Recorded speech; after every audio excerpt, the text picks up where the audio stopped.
Saudara, shalom semuanya. Apa kabar? Saya berdoa, saya berharap semua kita baik-baik saja. Amin. Bapak Ibu Saudara sekalian dikasih oleh Tuhan, tidak terasa bahwa kita sudah masuk ke dalam penghujung tahun 2023 ya. Saudara, siapa yang merasa tahun 2023 itu berjalan dengan sangat cepat? Siapa? Ada? Selain dari saya? Banyak ya. 2023, serasa cepat kalau kita menikmati perjalanan hidup kita. Dan saya percaya jemaat guys di tempat ini mengalami banyak sesuatu yang bisa dinikmati di tahun 2023. Nah saudara, sepanjang tahun 2023 kita mengajarkan tentang yang namanya transformasi. Kita belajar tentang bagaimana hati harus berubah, jiwa harus berubah, dan bagaimana kita juga harus berubah dan juga menguatkan manusia roh kita. Pada hari ini, bulan ini kita akan belajar yaitu untuk diubahkan dan diselamatkan. Katakan sama saya, diubahkan dan diselamatkan. Sekali lagi, diubahkan dan diselamatkan. Saudara yang dikasihi oleh Tuhan Yesus Kristus, bahwa hidup ini penuh perubahan. Betul apa enggak saudara? Hidup ini penuh perubahan. Bahkan tahun 2023 yang kita lalui, banyak sekali perubahan yang terjadi. Betul? Ada mungkin mereka yang punya bisnis baru. Mereka ada mungkin juga mereka yang single terus menikah. Nah, sesuatu yang baru saudara selalu terjadi di dalam hidup kita. Ada yang juga mengalami banyak hal yang baru. Lah bagaimana kalau kita nggak melakukan apa-apa, Pak? Saya nggak melihat apa-apa berubah. Walaupun kita tidak ngapa-ngapa, walaupun kita tidak berbuat apa-apa, hidup kita pun juga tetap berubah. Ya, kita semakin tahun kita tidak semakin muda, tetapi semakin tahun kita menjadi semakin tua. Itu pun juga suatu perubahan yang ada di dalam hidup kita.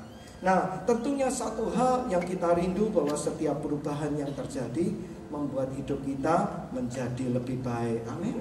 Kita tentunya pengen dalam hidup ini kalau boleh dan kalau harus terjadi perubahan, harus mengalami perubahan yang lebih baik. Siapa yang rindu mengalami perubahan lebih baik? Nah saudara, kalau kita rindu untuk kita berubah menjadi lebih baik, kita harus kenal atau dekat dengan orang yang baik. Kita kalau hidup kita mau benar, kita harus dekat dengan seseorang atau sesuatu yang benar. Itu hidup Pak, itu hidup kita. Dengan siapa kita dekat, itulah hidup kita berubah. Saya punya teman tahun 2023, saya kenal dengan teman-teman yang baru. Dulu kalau saya kenal sama Pak Kartipe, hati saya punya hati di mana untuk bisa belajar tunduk. Saya berubah karena hanya dekat dan kenal dengan Pak Kartipe. Saya kenal dengan Pak Utomo, orang yang sabar. Saya juga kenal dan hidup saya berubah menjadi orang yang juga bisa belajar menjadi sabar. Saya kenal punya teman suka hobi audio, jadi saya jadi senang audio lagi saudara. Jadi hidup kita ini berubah juga ditentukan oleh kepada siapa kita dekat di dalam hidup ini. Oleh karena itu firman Tuhan mengatakan perhatikan betul-betul orang-orang yang ada di sekitar kita, karena mereka sanggup mengubah hidup kita. Oleh karena itu ayo saudara, untuk kita mengalami sesuatu yang baik dan sesuatu yang benar, milikilah dan dekatlah dengan yang baik dan yang benar. Yang tidak lain adalah siapa? Tuhan Yesus Kristus. Di dalam kebenarannya, di dalam kasihnya, dan di dalam firman-Nya yang mau katakan amin. Oleh karena itu mari saudara kita lihat di dalam Alkitab, mengapa hari ini temanya adalah diubahkan dan diselamatkan. Saudara, satu hal yang Tuhan Yesus rindu, bahwa dia datang ke dunia, dia memberikan firman, dia memberikan juga kasih-Nya kepada kita, supaya memang betul hidup kita berubah. Bahwa memang tidak bisa dipungkiri ketika kita dekat sama Tuhan, kita dekat sama firman Tuhan, hidup kita menjadi lebih baik. Dulu yang malas, jadi rajin. Sehingga dulu banyak hutang, sekarang uangnya banyak. Dulu banyak ketakutan, sekarang orangnya jadi berani. Itu memang terjadi bagi orang yang dekat sama Tuhan. Karena Tuhan itu baik, dia benar dan penuh dengan kasih. Tetapi saudara, saya percaya bahwa Tuhan rindu mengubahkan kita, bukan cuma keadaan kita, tetapi dia juga rindu untuk mengubah ending dari hidup kita, mengubah akhir dari kita. Karena memang akhir adalah penting, betul nggak saudara? Buat apa hari ini kita bahagia kalau endingnya susah? Buat apa kalau hari ini kita kaya kalau endingnya keluarga kita berantakan? Saya percaya semua dari orang pengen punya ending yang baik. Oleh karena itu Tuhan Yesus Kristus datang ke dunia bukan hanya dia memberikan kebenarannya untuk menuntun hidup kita menjadi lebih baik dan memberikan kuasanya di dalam Roh Kudus supaya kita menjadi orang yang juga dimampukan oleh Tuhan, tetapi dia rindu hidup kita di akhir hidup kita diselamatkan. Amin. Oleh karena itu kita diubahkan oleh Tuhan untuk diselamatkan. Nah, ini menjadi pikiran dan renungan dari kita semua. Saudara, kalau hari ini kita bertanya, kalau saudara kita dihadapkan suatu pertanyaan, apabila besok hidup kita berakhir, gak ada yang tahu. Tetapi apakah diri kita bisa punya keyakinan bahwa kita pasti kembali kepada rumah Bapa di surga? Ini yang menjadi suatu pertanyaan. Apakah kalau tiba-tiba hidup kita berakhir, di manakah kita akan berada? Nah, hari ini kita sama-sama ingin merenungkan firman Tuhan, saudara. Siapakah orang yang akan kembali kepada Bapa di surga? Tentunya rumah Bapa di surga bukan rumah tampungan biasa-biasa saja. Bahkan di dalam rumah Bapa di surga, saya percaya di situ ada tempat yang khusus, yaitu bagi mereka yang disebut kerabatnya Tuhan, yaitu adalah anak-anak Allah.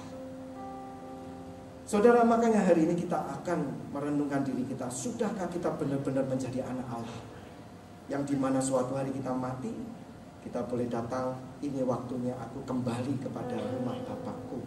Karena selama aku hidup sebagai anak-anak Allah. Sudahkah kita menjadi anak-anak Allah?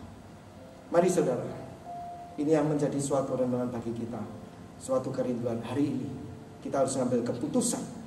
Kita diubahkan oleh Tuhan. Jangan cuma diubahkan keadaannya, tetapi kita juga mengalami transformasi, yaitu kita diubahkan siapa diri kita.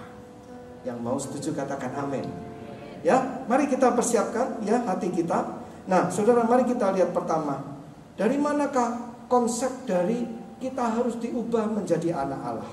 Sebetulnya Tuhan Yesus Kristus di dalam Yohanes 3 ayat yang ketiga, pada awal penulisan pelayanan Tuhan Yesus bertemu dengan seorang Farisi yang hebat, yang bernama Nikodemus, seorang ahli Taurat yang hebat, orang ahli Taurat yang sangat pintar.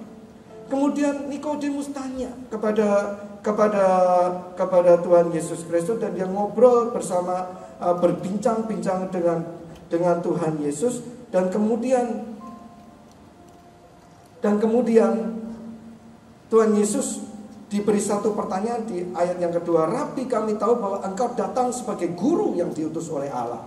Sebab tidak ada tanda, tidak ada seorang pun yang dapat mengadakan tanda-tanda yang engkau adakan jika Allah tidak menyertainya. Nah, dari situ bagaimana Tuhan Yesus menjawab? Yesus menjawab di ayat yang ketiga, katanya, aku berkata kepadamu Nikodemus, ya, sesungguhnya jika seorang tidak dilahirkan kembali, ia tidak dapat melihat kerajaan Allah. Ayat yang keempat, Nikodemus bingung, saudara. Kata Nikodemus kepadanya, bagaimanakah mungkin seorang dilahirkan kembali kalau ia sudah tua? Dapatkah ia masuk kembali ke dalam rahim ibunya dan dilahirkan kembali? Nah, Tuhan Yesus tahu, wah, ini Nikodemus menerima istilah dilahirkan kembali secara jasmani, ya tentunya nggak mungkin. Tetapi kembali di dalam ayat yang kelima, jawab Yesus, aku berkata sesungguhnya kepadamu, sesungguhnya jika seorang tidak dilahirkan dari air dan roh, ia tidak dapat masuk dalam kerajaan Allah. Sampai sini saudara bisa mengerti ayat yang ketiga dikatakan kalau tidak dilahirkan kembali tidak dapat melihat. Dan kemudian ayat yang kelima, kalau tidak dilahirkan kembali tidak dapat masuk. Dari sini kita tahu ternyata masuk ke dalam kerajaan Allah ada syaratnya, yaitu kita harus dilahirkan kembali. Nah, dilahirkan kembali bicara tentang menjadi anak, karena semua yang dilahirkan adalah anak, saudara. Nah, di sini menggambarkan bahwa kemudian yang lalu kita dilahirkan Ya, ayat yang ke-6, apa yang dilahirkan dari daging adalah daging, dan apa yang dilahirkan dari roh adalah roh. Jadi ada dua proses kelahiran yang harus terjadi di dalam hidup manusia. Yang pertama secara jasmani semua orang mengalami, tetapi yang kedua secara rohani itu hanya mereka yang mau terpanggil di dalam Tuhan. Dan saya berdoa mereka yang terpanggil ada di tempat ini. Amin. Ayat yang ke-7 dikatakan, janganlah engkau heran karena aku berkata kepadamu. Sekali lagi Tuhan Yesus menekankan, kamu harus dilahirkan kembali. Saudara, ketika saya membaca ini adalah konsep yang hanya dimiliki oleh Tuhan Yesus Kristus, bahwa manusia harus dilahirkan kembali. Saya tidak pernah menemukan ini di dalam ajaran apapun juga, saudara. Karena apa? Memang mereka tidak bisa mengajarkan konsep dilahirkan kembali. Karena di ajaran yang lain tidak ada benih yang membuat manusia dapat dilahirkan kembali, kecuali ada di dalam Kristus Yesus Tuhan kita.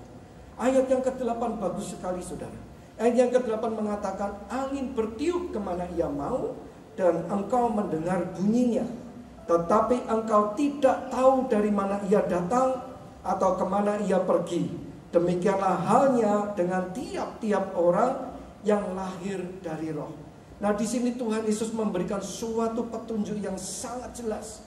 Ketika manusia itu dilahirkan kembali di dalam roh dan juga di dalam Allah, dia punya benih yang dapat mengerti dan memahami setiap perintah yang Allah berikan.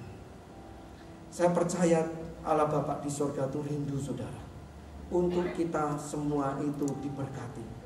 Saya percaya Bapa di surga itu rindu untuk kita semua mengerti isi hatinya.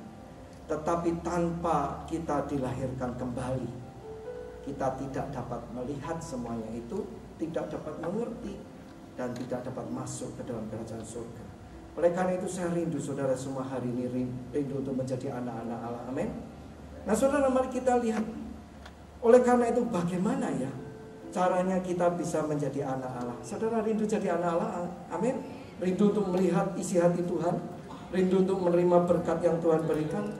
Saudara, di dalam Yohanes 1 ayat yang ke-12 ada suatu pada awal penulisan kitab Yohanes sudah diberikan sejak awal, saudara.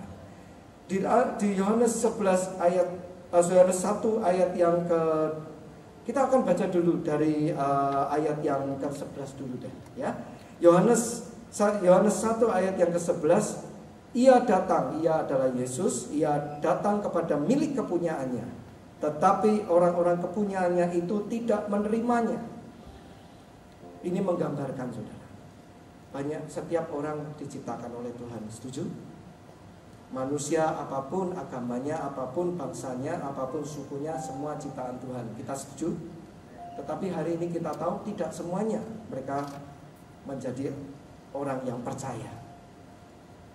Nah, dari orang yang percaya, dari orang yang dipilih Tuhan, tidak semuanya mereka mau menyerahkan dirinya untuk menjadi anak-anak Allah.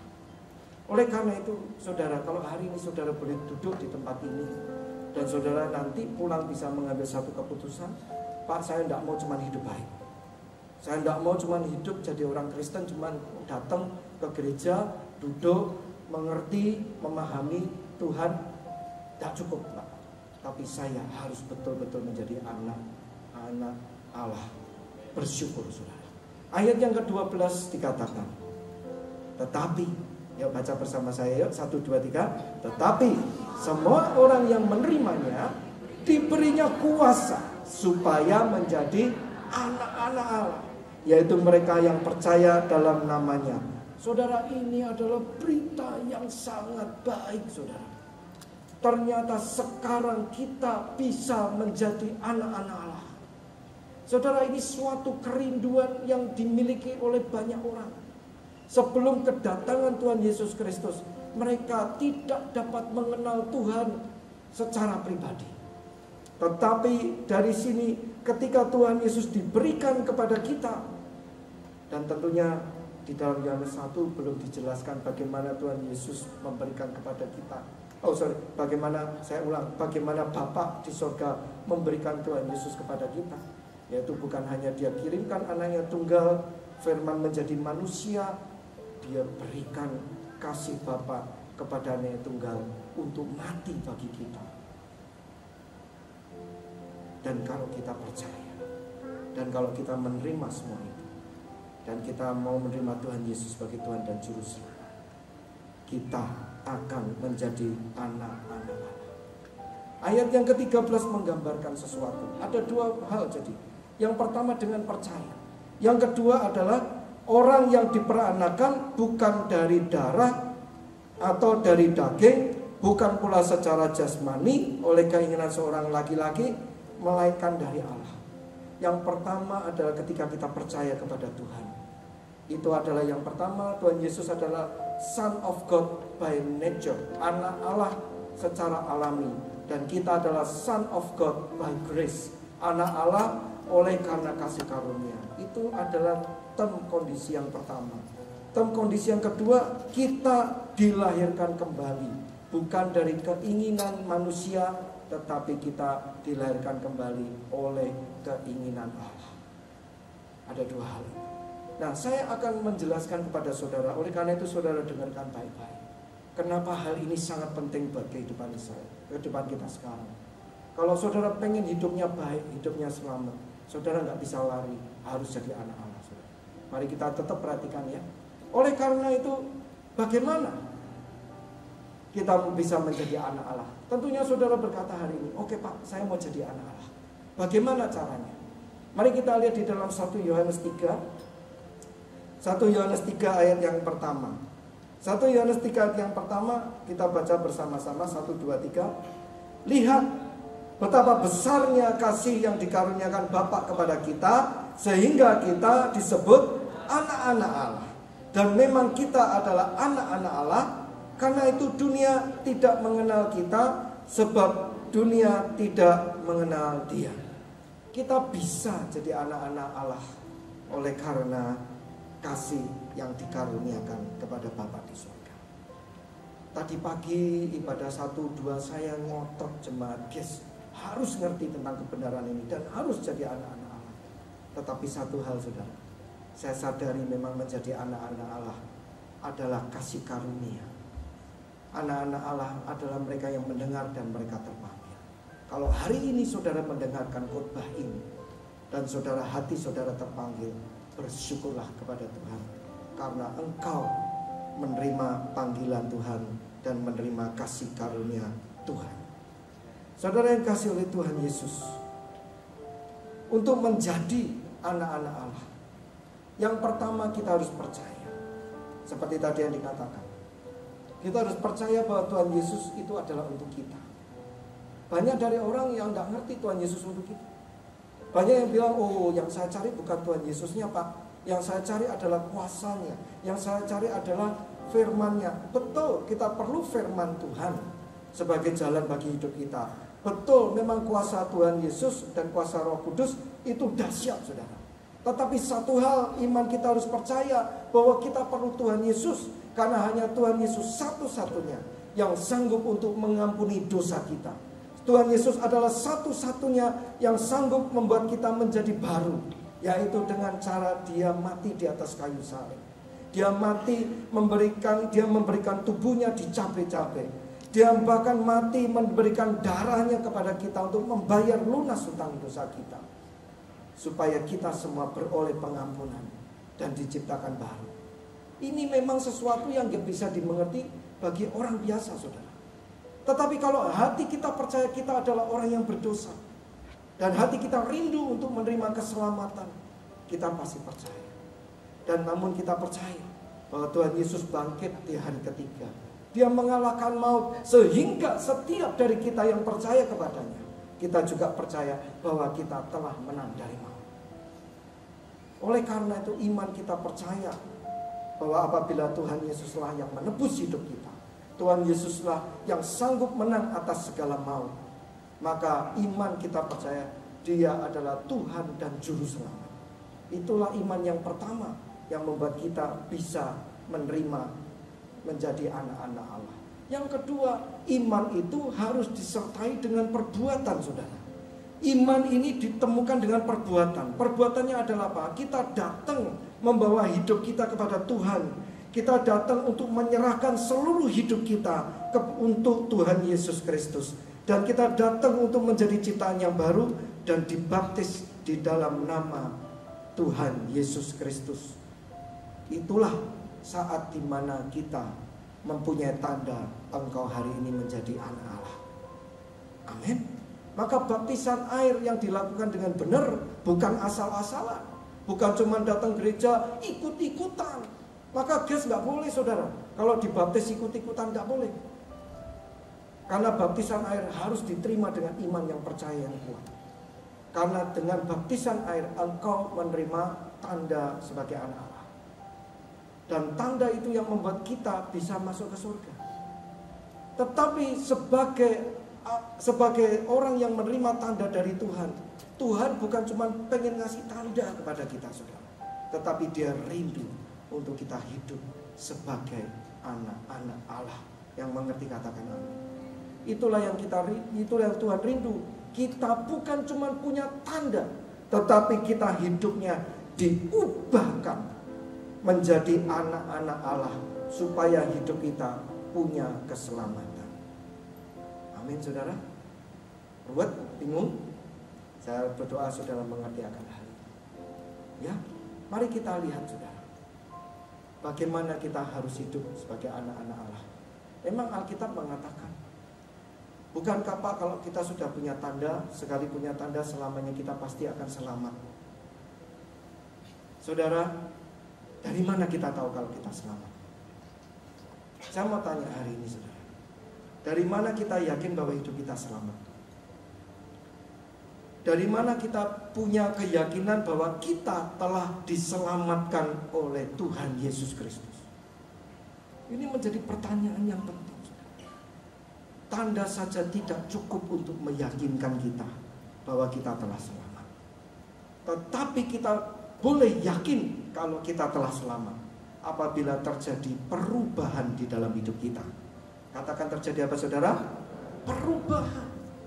Dan perubahan demi perubahan yang ada itu menunjukkan bahwa kita semakin hari semakin diubahkan oleh Tuhan. Semakin kita dekat dengan keselamatan, semakin kita menjadi serupa dengan Tuhan Yesus Kristus, semakin kita hidup sebagai anak-anak Allah yang mengerti, katakan amin. Sudahkah hidup kita berubah? Sudah dahulu suka marah, hari ini sabar.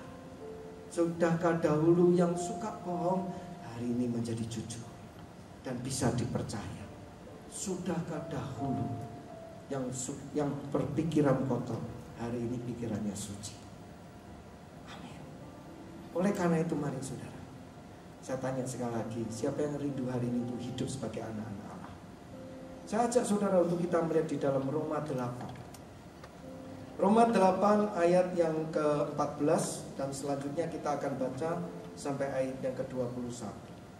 Sebuah surat yang ditulis oleh Rasul Paulus. Saya percaya Rasul Paulus adalah manusia seperti kita semua. Ketika dia berjumpa dengan Tuhan Yesus Kristus, yaitu di dalam, bukan secara fisik ya saudara, tetapi secara firman dan kebenarannya dan secara roh, Rasul Paulus mengalami yang namanya hidupnya diubahkan menjadi anak Allah.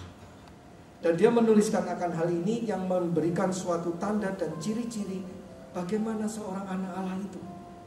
Mari kita baca bersama-sama, kita pelajari bersama-sama, dan kita lihat sudah adakah tanda-tanda anak Allah itu di dalam hidup kita. Amin. Mari kita lihat di dalam Roma 8 ayat yang ke-14. Mari kita baca bersama-sama Roma 8 ayat yang ke-14. Semua orang yang dipimpin Roh Allah adalah anak. Hal ini Rasul Paulus kembali menekankan apa yang telah dikatakan oleh Tuhan Yesus Kristus, bahwa anak Allah adalah orang-orang yang dipimpin oleh Roh Allah. Anak Allah yang adalah orang-orang yang dipimpin oleh Roh Allah, sehingga anak-anak Allah bisa mengerti dan bisa tahu arah kemana Allah membawa hidupnya. Amin. Nah, oleh karena itu saudara, sebagai anak Allah itu dipimpin oleh Roh Allah. Apabila bulan lalu kita belajar menjadi manusia roh adalah kalau kita mau jadi manusia roh dan manusia roh kita menjadi kuat, kita harus mau dipimpin oleh Roh Allah. Nah, sebagai orang yang dipimpin oleh Roh Allah dan sebagai anak yang anak Allah, bukan cuma rohnya, tetapi manusia roh dan manusia jasmaninya, dua-duanya dipimpin oleh Roh Allah. Itulah anak-anak Allah, saudara. Sekarang saya tanya hari ini, hidup saudara dipimpin oleh siapa? Saudara, kalau kita mau hari ini dipimpin oleh siapa? Jawabannya simpel. Hari ini arah hidup kita ditentukan oleh siapa? Arah hidup kita ditentukan oleh diri kita atau ditentukan oleh Tuhan? Hari ini saudara punya bisnis saudara arahnya ditentukan oleh Tuhan atau ditentukan oleh diri kita? Hari ini kita berkeluarga, cara kita berkeluarga seperti yang Tuhan mau apa seperti yang kita mau? Dari situ kita bisa membedakan apakah hidup kita dipimpin oleh Roh Allah atau dipimpin oleh diri kita sendiri atau kedagingan. Yang kedua, tentang hal dipimpin berarti kita percaya terhadap suatu otoritas, saudara. Orang yang dipimpin artinya orang itu percaya ada orang yang ada pribadi di mana kita harus bertanggung jawab. Hari-hari ini adakah di dalam diri kita punya tanggung jawab kepada Tuhan kita? Hari ini ketika kita menjalani hidup, apakah kita masih punya rasa aku harus mempertanggungjawabkan ini semua kepada Tuhan? Sebagai anak Allah, ciri-cirinya dia dipimpin oleh Roh Allah. Dia dipimpin artinya dia percaya hidupnya dipertanggungjawabkan kepada Allah Bapa. Yang mengerti katakan amin. Yang kedua, jadi yang pertama adalah dipimpin Roh Allah. Yang kedua, di dalam Roma 8 ayat yang ke-15. Mari baca bersama-sama dengan saya. Roma 8 ayat yang ke-15. Sebab kamu tidak menerima roh perbudakan yang membuat kamu menjadi takut lagi, tetapi kamu telah menerima roh yang menjadikan kamu anak Allah. Oleh roh itu kita berseru ya Aba, ya Bapa. Saudara, tanda-tanda orang yang tanda-tanda kita adalah anak Allah. Kita dapat memanggil Allah sebagai Bapa. Ini tidak macam-macam, saudara. Kalau kita boleh jujur, di dalam hubungan kita dengan Tuhan bukan jauh, tetapi hubungan kita dengan Tuhan sangat dekat, di mana kita bisa berkata Bapa di surga.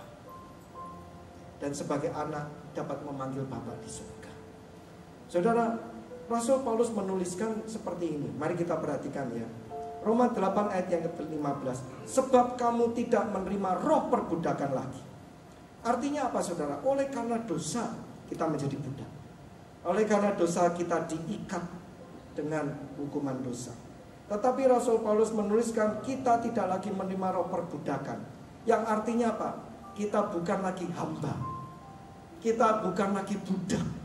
Tetapi kita telah menjadi anak, yaitu ahli waris.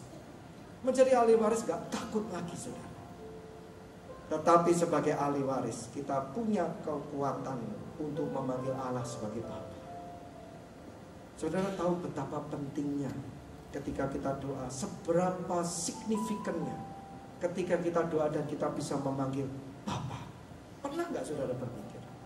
Kita kadang sering doa panggil Bapa, Bapa, Bapa. Tetapi saudara sadar gak berapa penting arti sebagai kita mengakui Allah sebagai Bapa? Kita lihat di dalam Yohanes 8 ayat yang ke-42. Tuhan Yesus mengungkapkan rahasia ini, saudara. Yohanes 8 ayat yang 42. Mari baca bersama-sama dengan saya. Kata Yesus kepada mereka, 1, 2, 3. Jikalau Allah adalah Bapamu, kamu akan mengasihi aku. Ketika kita mengatakan Allah adalah Bapa, kita pasti mengasihi Tuhan Yesus Kristus. Ya, saya memanggil Allah sebagai Bapa saya. Ketika saya percaya Dia adalah Bapa yang mengasihi saya. Dia memberikan saya pengampunan. Dia memberikan saya didikan dan ajaran. Dan semuanya adalah melalui Tuhan Yesus Kristus yang datang ke dunia. Yohanes 14 ayat yang ke-15, saudara. Jikalau kita mengasihi Yesus, kita akan menuruti segala perintah. Bukan cuma 1-2 ayat, bukan cuma ayat-ayat yang kita penginkan, tetapi semua, segala perintahnya. Kalau kita mengasihi Dia. Dan ayat ini mempunyai kekuatan yang besar yang nanti menjadi ending dari khotbah ini, saudara. Apabila kita mengasihi Yesus Kristus, artinya kita melakukan segala perintah-perintahnya. Kita baca kembali ke dalam Yohanes 8 ayat yang ke-51. Yohanes 8 ayat yang ke-51, baca bersama-sama dengan saya. Aku berkata kepadamu, sesungguhnya barang siapa menuruti firman-Ku, ia tidak akan mengalami maut sampai selama-lamanya. Amin, saudara, tepuk tangan buat Yesus. Ternyata Tuhan Yesus mau kita semua selamat. Bukan cuma berubah, tetapi juga selamat. Bukan cuma menjadi manusia yang hebat, manusia yang berhasil, manusia yang sukses, tetapi juga manusia yang selamat kembali kepada rumah Bapa, bertemu tinggal bersama-sama dengan Tuhan Yesus. Yang mengerti katakan amin dan berikan tepuk tangan bagi Tuhan Allah. Itu yang namanya anak Allah, saudara. Amin. Jadi yang kedua adalah kita dapat memanggil Allah sebagai Bapa. Itu ciri-cirinya anak Allah, saudara. Maka hari ini sebagai anak Allah, merinding kalau kita doa, saudara.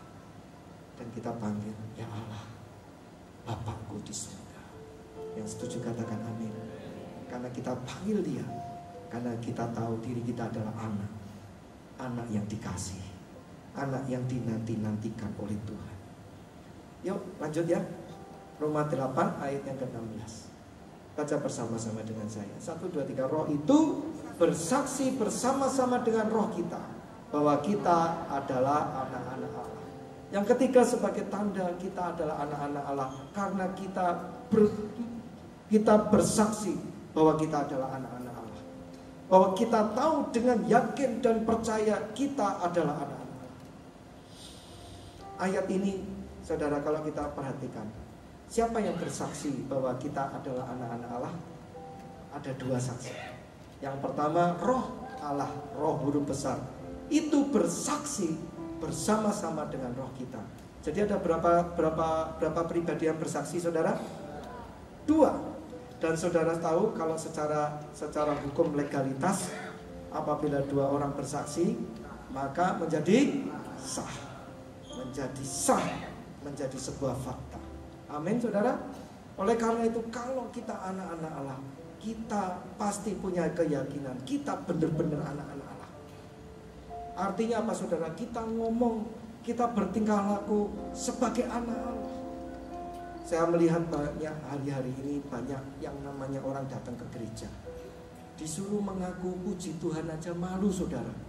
Ya ampun, kalau ada segala sesuatu yang membuat berhasil, ya saudara, puji Tuhan, Tuhan baik, lu dipelankan.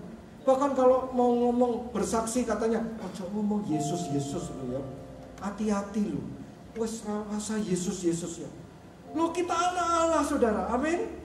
Kita mengakui bahwa segala sesuatu yang kita punya, segala sesuatu keberhasilan kita, oleh karena Allah yang bekerja di dalam diri kita.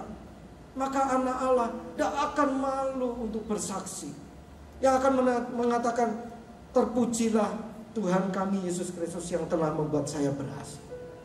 Bahkan segala sesuatu keberhasilan dia akui, karena ada campur tangan Tuhan beserta. Itu baru anak-anak Allah. Karena setiap anak pasti punya bangga, punya bapaknya yang luar biasa. Jadi yang ketiga tadi apa? Kita bersaksi sebagai anak-anak Allah. Roma 8 ayat yang ke-17. Jadi ciri yang keempat adalah apa, saudara? Dan jika kita adalah anak, maka kita adalah juga ahli waris. Maksudnya adalah orang-orang yang berhak menerima janji-janji Allah, yang akan menerimanya bersama-sama dengan Kristus Yesus. Yaitu jika kita, baca bersama saya 1, 2, 3, jika kita apa, saudara? Menderita bersama-sama dengan Dia, supaya kita juga dipermuliakan bersama-sama dengan Dia. anak Allah adalah anak-anak yang mau menderita untuk menerima janjinya Tuhan. Itu anak yang beneran anak, saudara. Itu adalah anak yang layak untuk menerima warisan. Anak-anak Allah adalah anak-anak yang siap menderita untuk menerima warisan. Saudara perhatikan, sebagai ayah di dunia aja, saudara ayah kan? Ayah? Siapa di sini ayah-ayah yang punya anak, angkat tangan. Saya tanya, kalau saudara punya warisan besok mau diserahkan kepada anak, Anda mau menyerahkan kepada anak begitu saja atau anak harus berani menderita, Pak? Sebagai orang tua yang di dunia aja kita tahu, Pak, kalau mau menerima yang baik tidak bisa diberikan begini saja. Kalau diberikan begini saja, warisan mau berapa banyak pun pasti akan hilang. Setuju? Oleh karena itu Allah Bapa di surga memberikan satu kondisi, satu syarat sebagai anak Allah yang berhak menerima ahli waris. Dan memang anak Allah adalah suatu kunci akses untuk kita punya segala kunci di surga, kunci kerajaan Allah. Tetapi satu hal, anak Allah itu harus adalah pribadi yang berani menderita untuk menerima semuanya itu. Yang setuju katakan amin. Kenapa kok anak Allah itu berani menderita, saudara? Ayat yang 18 kita baca. Ayat yang ke-18 baca bersama dengan saya. Sebab aku yakin bahwa penderitaan zaman sekarang ini tidak dapat dibandingkan dengan kemuliaan yang akan dinyatakan kepada kita. Anak Allah dia punya pengharapan dan punya iman bahwa yang dicari oleh Tuhan yaitu kembali bersama rumah Tuhan. Anak Allah adalah bukan cuma mereka yang mau diubahkan, tetapi mereka juga mengejar keselamatan. Yang setuju katakan amin. Dan oleh karena dia tahu bahwa sesuatu yang indah pasti akan disiapkan oleh Tuhan, dia berani menderita. Saudara, kayaknya impossible, bener gak? Pak, gak ada Pak orang seperti itu, Pak. Artinya semua orang gak selamat dong, Pak. Mana ada orang mau menderita, Pak? Semua orang gak ada yang tahan menderita, Pak. Saya mau tunjukkan kepada saudara, ada orang yang berani menderita sampai mati, saudara. Karena dia punya keyakinan dia akan menerima sesuatu yang indah, sesuatu yang berharga. Saudara mau tahu orangnya itu siapa? Ada di sini loh, saudara. Mau kenal? Siapa yang mau kenal? Angkat tangan. Mau? Tuh, tidak ada yang mau kenal. Udah lah, lanjut lagi pulang. Ada yang mau tahu? Siapa? Angkat tangan yang mau tahu. Nah, sekarang saya tanya. Di sini ada ibu-ibu yang sudah punya anak, angkat tangan. Oh, banyak loh ya. Ibu-ibu yang punya anak. Saya tanya, punya anak susah nggak, Bu? Punya anak sakit nggak? Mengandung 9 bulan berat apa enggak? Berat, Pak, 14 kilo sampai 30 kilo ya, Pak. Benar enggak, saudara? Tetapi saya tanya, ketika ibu-ibu melahirkan, ibu-ibu merasakan kesakitan yang luar biasa enggak? Kok ibu-ibu mau? Kenapa kalau pada saat itu ngomong sama Pak Kartipin, udah Pak, situ melahirkan Pak. Ya kan Pak Kartipin kan bisa kan? Kok mau, Bu? Pembukaan berapa? 30 cm. Aku lupa. Pembukaan itu berapa senti, Pak? 10 cm. Saya baru ngerti loh setelah punya anak. Buka 1, buka 2, buka. Tak pikir buka 1, buka 2 ya apa ya? Toko gitu ya, buka 2 jendela. Ternyata senti, saudara. Bayangkan setiap senti terbuka. Wah, luar biasa, saudara. Betul nggak? Tetapi kenapa kok ibu-ibu mau? Berdarah-darah nggak, Bu? Berdarah. Bahkan ada juga ibu yang sampai mau mati supaya anaknya lahir. Kenapa? Karena mereka tahu di dalam kandungannya ada sesuatu yang berharga. Mereka tahu di dalam kandungannya ada kehidupan. Setiap anak-anak Allah punya iman bahwa di akhir hidupnya punya sesuatu yang berharga. Sesuatu kehidupan, yaitu kehidupan yang kekal. Yang setuju katakan amin. Mulai ngerti ya sekarang ya. Saya mulai bisa kelihatan anak Allah itu yang mengerti akan kebenaran ini. Oleh karena itu yang keempat, anak Allah itu adalah mereka yang berani menderita. Yang terakhir, yang kelima, Yang kelima, tanda-tanda anak Allah adalah apa saudara? Yuk kita baca ayat yang ke-19. Baca bersama-sama. 1, 2, 3. Sebab dengan sangat rindu seluruh makhluk menantikan saat anak-anak Allah dinyatakan. Wow. Ternyata anak-anak Allah itu dinanti-nantikan loh saudara. Ayat yang ke-20, kenapa kok dinantikan? Baca yuk, 1, 2, 3. Karena seluruh makhluk telah ditaklukkan kepada kesia-siaan. Bukan oleh kehendaknya sendiri, tetapi oleh kehendak Dia yang telah melakukannya, menaklukkannya. Ayat yang ke-21 ya. Tetapi dalam pengharapan, karena makhluk itu sendiri juga akan dimerdekakan dari perbudakan kebinasakan dan masuk ke dalam kemerdekaan kemuliaan anak-anak Allah. Anak-anak Allah adalah anak-anak yang dicari oleh manusia. Kenapa? Mereka punya sinar kemuliaan terang Bapa di surga. Sebagai tanda kita adalah anak-anak Allah, saudara. Kita beda sama dunia, tetapi kita menjadi sumber inspirasi. Kita menjadi sumber terang bagi mereka. Hari ini sudahkah sinar kemuliaan Tuhan sudah ada di dalam diri kita? Roma 3:23 mengatakan ketika kita jatuh dalam dosa, semua manusia kehilangan kemuliaan. Tetapi oleh karena kasih karunia yang Tuhan berikan melalui Tuhan Yesus, kita beroleh kemuliaan Allah di dalam hidup kita. Itu tanda-tandanya kalau kita selamat, saudara. Ketika kita punya kemuliaan Allah di dalam hidup kita. Yuk suami istri lihat. Coba yang istri lihat suaminya lihat. Lihat Tuhan apa lihat setan? Kalau pas marah kayak setan. Tapi hari ini di gereja dia kayak anak Tuhan, Bapak. Oke? Coba lihat lagi. Loh kok banyak yang takut dilihat istrinya. Tenang-tenang kok, tidak dimintai pinjam 100 dulu Pak ya. Sudah dibereskan di rumah ya. Amin saudara.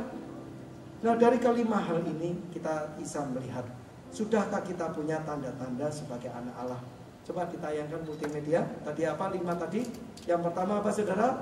Hidup kita dipimpin oleh Roh Allah enggak? Yang kedua, sudahkah kita mengakui Allah sebagai Bapa? Yang ketiga, berani enggak kita menjadi saksi bahwa kita adalah anak Allah? Yang keempat, kita sudah berani menderita enggak hidup sebagai anak Allah? Yang kelima, sudahkah kita hidupnya mulia, memancarkan kemuliaan Allah? Saya akan tutup semuanya ini saudara dengan satu pertanyaan. Kenapa kok kita harus jadi anak Allah? Seperti tadi dari awal saya sampaikan, Tuhan Yesus datang ke dunia bukan cuma mengubah hidup kita menjadi baik. Ya, Dia berikan firman-Nya supaya hidup kita benar. Dia berikan kuasanya supaya kita bisa berhasil. Tetapi Tuhan Yesus bukan datang ke dunia cuma seperti itu aja. Dia bahkan mau mati bagi kita.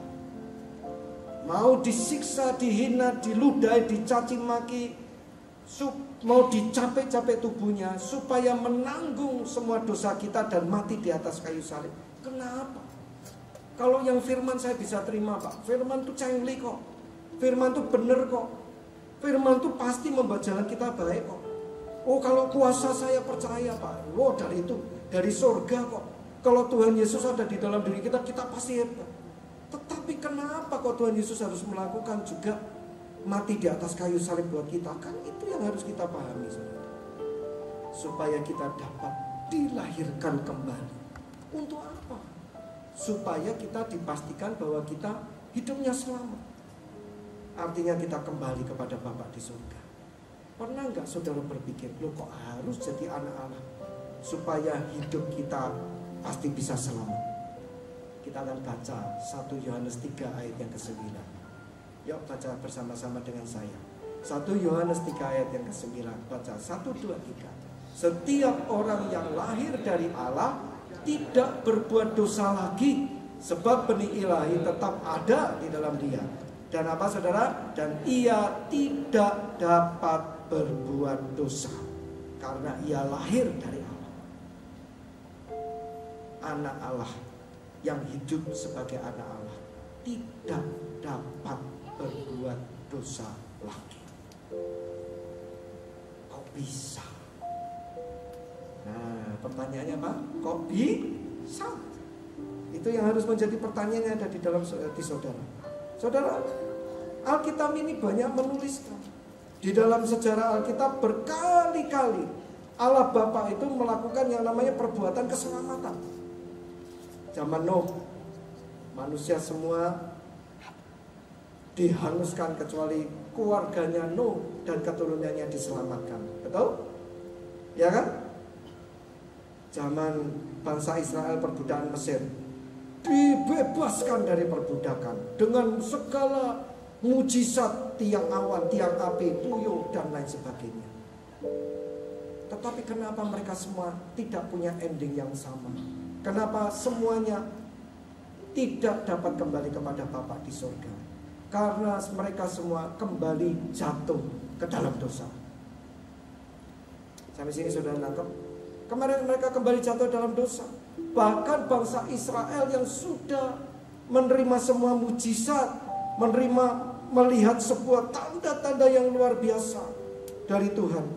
Jangankan masuk kembali kerajaan Allah, masuk tanah Kanaan aja cuma 2 orang. Kok bisa? Karena mereka kembali berbuat dosa. Tetapi Tuhan Yesus punya satu cara untuk saudara dan saya, supaya kita tidak dapat berbuat dosa lagi, yaitu apabila kita dilahirkan kembali menjadi anak-anak Allah. Yang mengerti katakan amin. Oleh karena itu saudara, hari ini saya berdoa kita rindu untuk dilahirkan kembali sebagai anak-anak Allah. Dilahirkan kembali artinya apa? Kembali kita lihat di dalam Yohanes 3 ayat yang 9. Setiap orang yang lahir dari Allah tidak berbuat dosa lagi. Sebab apa saudara? Benih ilahi tetap ada di dalam dia. Dan benih ilahi ini berbicara sesuatu yang menumbuhkan sesuatu yang baru. Benih ini berbicara tentang sesuatu yang menjadi sumber dari sesuatu yang baru, yaitu sumber yang lahir dari Allah, yaitu sumber yang lahir dari keinginan Allah. Ayat yang ke-10 baca bersama saya. Inilah tandanya anak-anak Allah dan anak-anak iblis. Setiap orang yang tidak berbuat kebenaran tidak berasal dari Allah. Demikian juga barang siapa yang tidak mengasihi Allah. Tidak mengasihi, saudaranya. Saudara yang dikasihi oleh Tuhan, kenapa kalau dilahirkan kembali kita tidak bisa berbuat dosa? Saudara, dilahirkan kembali berarti kalau ketika kita dilahirkan kembali, artinya segala aspek hidup kita harus dilahirkan kembali. Segala aspek di dalam hidup kita dilahirkan kembali.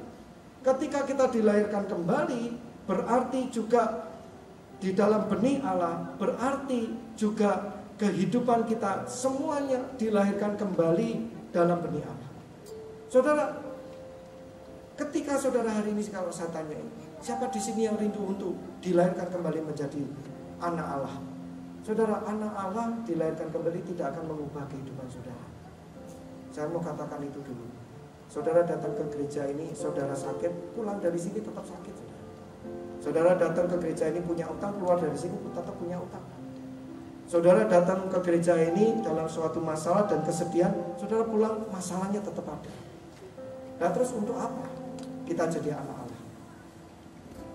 Bedanya apa ketika saudara hari ini menyerahkan diri? Aku mau jadi Allah, anak Allah. Sikap dan respon kita terhadap masalah kita, terhadap sakit penyakit kita, terhadap utang kita diubahkan. Amin. Itu bedanya.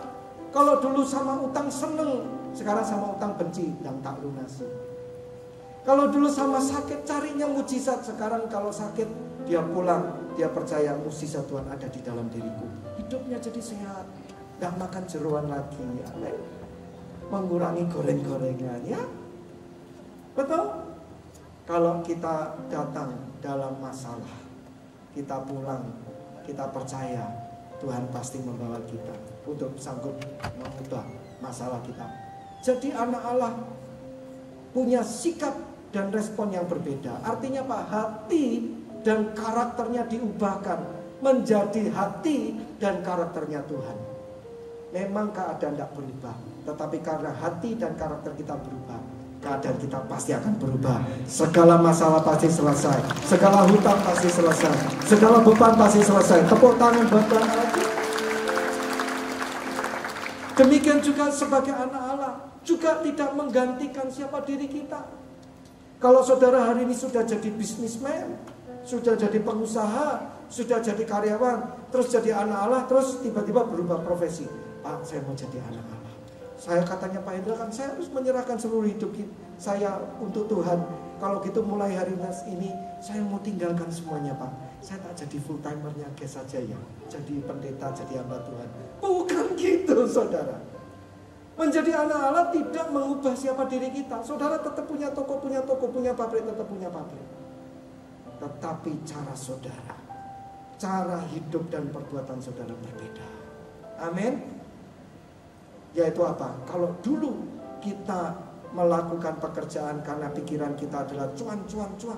Pikiran kita supaya saya besok pengen sini, saya besok pengen jadi sugih, saya pengen berhasil, saya. Tetapi pikiran kita dan perbuatan kita berbeda. Saya pengen Tuhan Yesus percaya sama saya. Saya pengen Tuhan Yesus mempercayakan yang lebih kepada saya. Oleh karena itu saya lakukan yang terbaik. Saya berikan produk yang terbaik tanpa dipotong-potong, tanpa tipu-tipu. Karena saya mau melakukan semuanya ini bagi customer saya seperti bagi Tuhan. Amin. Pasti berhasil. Usahanya pasti berhasil. Yang setuju katakan amin. Demikian juga yang sudah menikah. Terus bukan gini, Pak, saya tidak mau, katanya Pak Hendra kalau jadi anak Allah kita harus menyerahkan semuanya. Pak, kebetulan Pak, saya itu punya istri, punya anak, nanyel ke semua Pak. Saya tinggalkan semua ya Pak, saya tak jadi hamba Allah. Oh, tidak gitu saudara. Kita akan ada di dalam keluarga kita. Tetapi di dalam keluarga kita punya cara berpikir yang berbeda. Kalau dulu kita menikah karena kita pengen happy, kita menikah karena kita pengen memiliki pasangan hidup kita. Kalau dulu kita menikah karena kita pengen punya anak, hari ini kita menikah, kita tahu bahwa kita ingin melakukan kehendak Bapa di surga. Di dalam pernikahan, sikap dan perbuatannya pasti beda saudara. Kalau dulu melihat istrinya seperti objek, seperti barang yang indah, sekarang kita melihat dia sebagai anugerah dari Tuhan, penolong hidup kita. Beda. Kalau dulu seorang wanita lihat seorang suami kayak mesin ATM. Kalau didatangi, dilus-lus, didodol-dodol, keluar uangnya, ding, gitu ya. Gak ada gas di sini seperti itu. Tetapi hari ini kita melihat, ini adalah pasangan hidup saya, kepala keluarga bagi saya. Ini adalah orang yang perlu aku tolong. Ini adalah orang yang perlu aku support. Beda saudara. Kalau dulu melihat anak kayak tuyul-tuyul, lari kanan lari kiri, bengak-bengok setan ini. Tetapi sekarang kita berubah. Kita melihat anak, Tuhan kok baik ya. Tuhan kok bisa percayakan buah keturunan buat aku ya. Aku kalau melihat dia walaupun nakal, tapi mirip aku loh nakal. Oh beda saudara. Kalau aku lihat dia teriak-teriak, tapi mirip aku juga loh teriak-teriak. Dia bisa bersyukur, dia bisa mengasihi. Itulah yang dinamakan dilahirkan kembali di dalam benih Allah. Amin saudara. Itu yang dinamakan dilahirkan kembali dari keinginan Allah, bukan keinginan manusia. Itulah yang dinamakan dilahirkan kembali dalam firman Tuhan, kebenaran firman Tuhan, bukan kebenaran kita sendiri. Maka kita akan kerjakan dengan benar. Kita akan kerjakan sesuai dengan firman Tuhan. Dan kita kerjakan untuk kemuliaan Tuhan. Saya tanya, kalau kita melakukan seperti itu, bagaimana kita bisa berbuat dosa?